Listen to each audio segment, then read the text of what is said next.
కానీ ఇక్కడ ఉన్న ప్రతి ఒక్కరిని మీకు అదే చెప్పారు. కానీ అది కొద్ది రోజుల్లోనే మీరు అది మాకు న్యాయం చేశారు.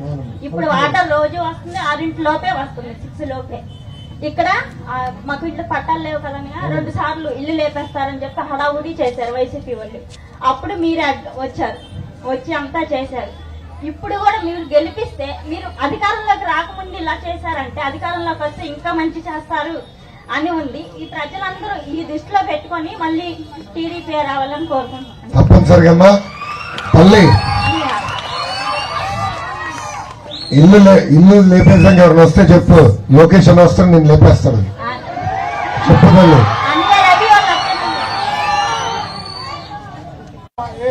దగ్గర పెట్టుకో. మా ఏరియా కోరికాలని చెప్పండి. ఆ కోరికాలలో వచ్చేసి మాకు ఇళ్ల పట్టాలు కూడా లేవు.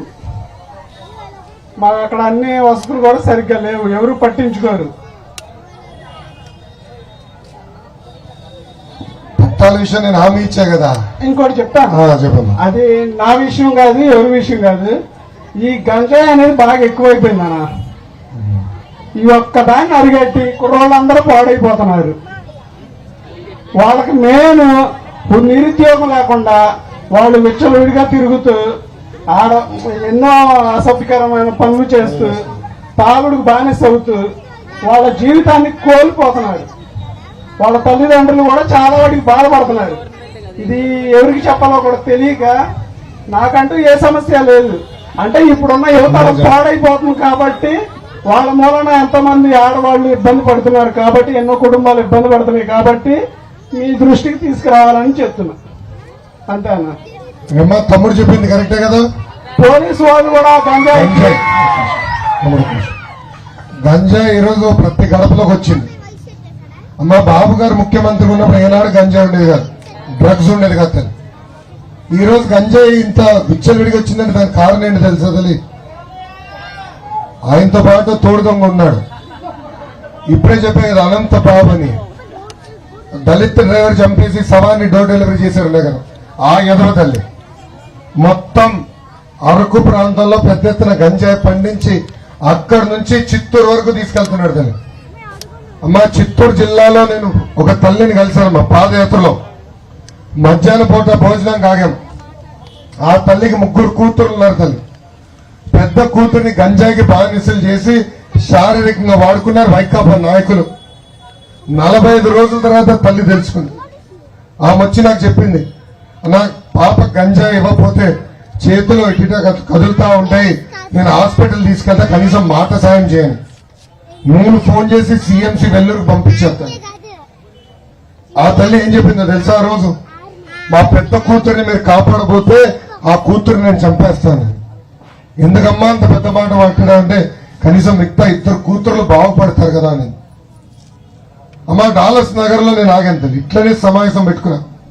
అక్కడ తల్లి నుంచుని చెప్పింది, వాళ్ళ ఇంట్లో ఉన్న మగవాళ్ళందరినీ గంజాయికి బానిసలు అయిపోయారు. వాళ్ళు ఈరోజు అనేక ఇబ్బందులు ఎదుర్కొంటున్నారు. ఇప్పుడే మంగళగిరిలో నేను రచ్చబండ చేసి వచ్చానమ్మా. 3-4 వార్డులో అక్కడ మహిళలు వాళ్ళ బాధలు చెప్పుకుంటున్నారు. వాళ్ళు అడిగారు, అన్న ఒక కెమెరా బిగించి ఇక్కడ సీసీటీవీ కెమెరా, లేదంటే గంజాయి మత్తులో మగవాళ్ళు అసభ్యంగా ప్రవర్తిస్తున్నారు, మా జోలికి వస్తున్నారు, దయచేసి ఆదుకోండి అని చెప్తున్నారు. తాడేపల్లి పట్టణంలో అది, తాడేపల్లి రూరల్లో అది, మొత్తం మంగళగిరి నియోజకవర్గం అది, రాష్ట్రం అంతా గంజాయి మాయలో గెలిపింది. అందుకే నేను నొలకబెట్ల మీ చెతలి, మన ప్రభుత్వం వచ్చిన మొదటి 100 రోజుల్లో గంజాయికి ఫుల్ స్టాప్ పెట్టే బాధ్యత నాదే. పొరపాటున గంజాయి అమ్మేదానికి వస్తే కడ్రాయర్లో కొట్టుకుంటే వెళ్ళి పోలీస్ స్టేషన్ తీసుకెళ్లే బాధ్యత నాది తల్లి. ఇది ఎందుకు చెప్తున్నానండి అమ్మా, నాకు కూడా 9 సంవత్సరాల అబ్బాయి ఉన్నాడు దేవాంశ్. బ్రహ్మని నేను మాట్లాడినప్పుడు భయం వేస్తుంది తల్లి, మన బిడ్డ కూడా గంజాయిస్తే ఎలా ఉంటుంది తల్లి, ఆ భయం నాలో ఉంది తల్లి. అందుకే వీళ్ళని వదిలిపెట్టిన తల్లి, మొదటి 100 రోజుల్లో గంజాయికి నేను ఫుల్ స్టాప్ పెడతాను తల్లి. Thank you. పడుకున్నాడా?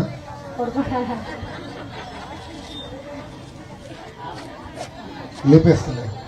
నా పేరు ప్రవళిక అన్నయ్య. మరి నేను ఇల్లు లేక ఎన్నో బాధలు పడి ఎంతో మందికి ఇల్లు ఏమని చెప్పాను. మా ఇల్లు అయితే శాంతం పడిపోయింది, ఎవరు పట్టించుకోలేదు. చూస్తా కూడా నేనైతే కారిపోయేదాంట్లో అలాగే ఉన్నాను. అమ్మ నాన్న కొడుకు చనిపోయారు. మరి మన రటి అన్న మంగళగిరి నుంచి ప్రచారానికి వచ్చారు. మన ఇంటికి వెళ్ళి అమ్మ 4 రోజుల్లో మీకు ఇల్లు వేసి పెడతామన్నారు. మరి మన పార్టీ అధికారంలోకి రాకముందే నాకు ఇల్లు వేసి ఏదో ఒక పాక నిలబెట్టారు. మరి ఇంకా పార్టీ అధికారంలోకి వస్తే నా ఇల్లు ఇంకా గట్టిగా నిలబడిద్దని నేను నమ్మకంగా చెప్తున్నానన్నా. నా ఓటు నీకే వేస్తానన్న. నా ఇల్లు గట్టిగా నిలబెట్టి ఆ రోజు టెంపరీగా కట్టారు కదా, ధన్యవాదాలు తెలియజేసుకుంటున్నానన్నా. ఆ రోజు వచ్చి తార్పిలిన్ షీట్ అనేసి కుర్రోళ్ళందరూ వచ్చారు, యువత కమిటీ అందరూ వచ్చి అది తాత్కాలికంగా నిలబెట్టారు. 2 నెలల్లో ఉపయోగపడుతుంది. మన ప్రభుత్వం వస్తుంది, పక్క ఇల్లు కట్టించే బాధ్యత మేము తీసుకుంటాం. ఇప్పుడు నాకు అలా నిలబెట్టినందుకు నాకు చాలా సంతోషంగా ఉందన్న. మా ఆయన కూడా బేల్దారి పనికి వెళ్తారు, పని లేక ఎన్నో ఇబ్బందులు పడుతున్నాము. మరి మీరు పార్టీలోకి వస్తే మాకు అన్ని అభివృద్ధిగా ఉంటుందని నేను నమ్మకం చెబుతున్నాను. నా ఓటు మీకే వేస్తామన్నా. గెలిపించాలి తల్లి. వాలంటీర్లు ఇంటికి వస్తున్నారు తల్లి, వాళ్ళొక మాట చెప్తున్నారు. చంద్రబాబు నాయుడు గారు తెలుగుదేశం జనసేన పార్టీ వాలంటీర్కి వ్యతిరేకమని తల్లి. అమ్మా నేను చాలా స్పష్టంగా మీకు చెప్పదలుచుకున్నా. ఈ రోజు ఎలక్షన్ కమిషన్ వాలంటీర్లు ఇంటికి రాకూడదని చెప్పారంటే దానికి కారణం వైకాపా పార్టీ. వాలంటీర్ల చేత ప్రచారం చేపిస్తారు, వాలంటీర్ చేత పార్టీ తరఫున అంటే వైకాపా పార్టీ తరఫున పోస్టులు పెట్టారు తల్లి. ఎవరో కంప్లైంట్ ఇస్తే ఎలక్షన్ కమిషన్ చట్టం ప్రకారం యాక్షన్ తీసుకుంది తల్లి. 2 నెలలు మన ప్రభుత్వం వస్తుంది.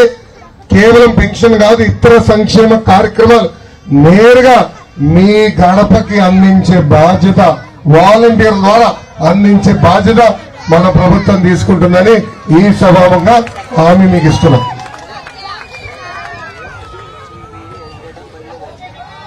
అరే ఆగునానా. రామేశ్వరి అండి. ఫస్ట్ ఏంటంటే నేను మన టీడీపీ గవర్నమెంట్ ద్వారా పెట్టిన స్కిల్ డెవలప్మెంట్ లో ట్రైనింగ్ చేసి గత 6 years నుండి ఎంఎన్సీ కంపెనీలో జాబ్ చేస్తున్నాను. అదో credit goes to Chandrababu Naidu గారు. దానికైతే నేను చాలా రుణపడి ఉంటాను. అండ్ లాస్ట్ 5 years నుండి టీడీపీ కనుకుంటే మన మంగళగిరి ఏంటి ఆంధ్రప్రదేశ్ ఎక్కడో ఉండేది. గత 5 years నుండి ఒక 20 years బ్యాక్ వెళ్ళిపోయింది. అదైతే అందరికి తెలుసు.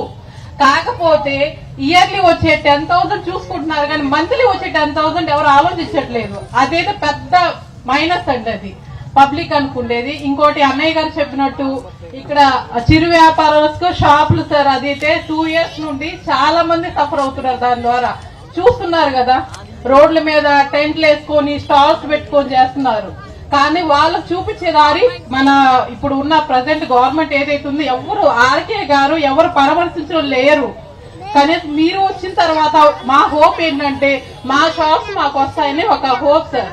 ఇంకోటి నాది ఇదొకటి. ఇంకోటి ఏంటంటే పట్టాలన్నాను, మీరు ఆల్రెడీ హామీ ఇచ్చారు. ఇంకా గత 30 years అయింది సార్. సిమెంట్ ఫ్యాక్టరీ పెద్ద ఇష్యూ ఉంది ఇక్కడ. గత 175 members ఇప్పటికీ ఎక్స్పైర్డ్ సార్. మా మావయ్య గారు కూడా అందులో వన్ ఆఫ్ ద వర్కర్. కాకపోతే ఏమవుతుంది, అమౌంట్ ఇస్తున్నాం అంటున్నారు కానీ అక్కడ పైన వచ్చే అమౌంట్ ఏవైతుందో 1% వర్కర్స్ అందుతుంది. మధ్యలో ఎంతమంది నాయకులు తింటారు మాకైతే తెలియదు. మా మావయ్య గారు వెయిట్ చేస్తూ 1 year బ్యాక్ ఆయన ఎక్స్పైర్ అయిపోయారు. అలాంటి 175 కుటుంబాలు ఇప్పటి వరకు సార్ వెయిటింగ్ లోనే ఉన్నాయి. 330 మంది పైన వర్కర్స్ ఉన్నారు. వాళ్ళు ఏంటంటే ఆలోచన కనీసం మాకు ఇప్పటికైనా మా పిల్లలకి మా తరాలకైనా అందుతున్న ఆలోచన. కానీ ఇప్పుడు లాస్ట్ ఒక కార్మికులు చేస్తున్నారు సార్, ఒక 10 cents అలా తీసుకోండి ఆఫ్టర్ ఎలక్షన్స్ అంటున్నారు. ఆ విషయంలో మీరేమైనా మాకు చూపిస్తారని ఆశిస్తున్నాం. టీడీపీ వస్తే మా హోప్ అదేనండి. అందరి తరఫున నేను అడుగుతున్నాను సార్ మిమ్మల్ని. అమ్మా, చిరు వ్యాపారస్తులను ఆదుకోవాలి, మీ ఉపాధిని కాపాడాల్సిన బాధ్యత మా పైన ఉంది, అది చేస్తాం. రెండోది ఫ్యాక్టరీకి వచ్చే గల ఆ వివరాలు నాకు ఆల్రెడీ చాలా మంది వచ్చి కలిసారు, నాకు చెప్పారు. దానికి శాశ్వత పరిష్కారం చూపించే బాధ్యత మేము తీసుకుంటాం.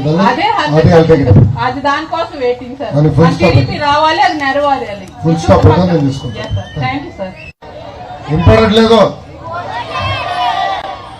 అమ్మా. మీకు 2 ఓట్లు ఉంటాయి. మొదటి ఓటు ఎంపీ గారికి, రెండో ఓటు ఎమ్మెల్యే గారికి. ఈ 2 ఓట్లు ఇక్కడ తెలుగుదేశం జనసేన పార్టీ బలపరిచిన పుల్లసాని చంద్రశేఖర్ గారికి, మీ లోకేష్ కి సైకిల్ గుర్తుకి ఓటేసి